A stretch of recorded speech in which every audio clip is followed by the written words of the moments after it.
Hey Guardians, here to give you a quick update on the Queen's Wrath event currently live on the Destiny servers.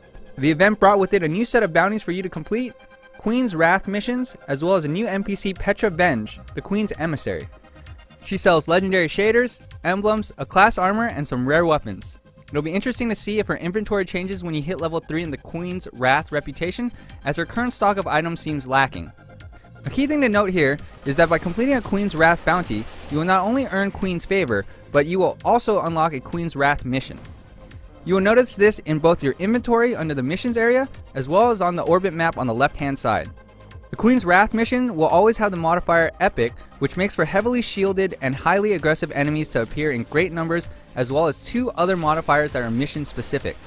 Once you've launched the Queen's Wrath mission, it will then select a random mission from the game for you to complete.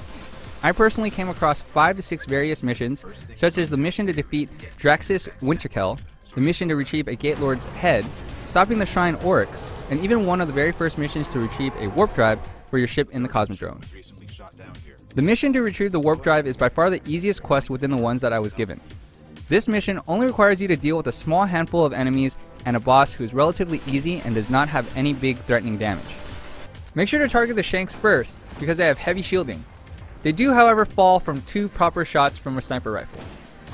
After defeating the boss with just a few well-placed sniper shots to the head, finish the mission and receive your Queen's Wrath legendary gear.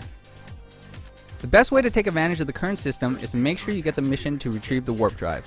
You can do this by restarting the Queen's Wrath mission over and over until you get the mission to retrieve the warp drive. Currently, there is no punishment for abandoning the missions to start a new one. This is the easiest and fastest way to get some of the new Queen's Wrath legendary gear, and is also a good way to farm Ascendant Shards to upgrade your existing legendary and exotic armors.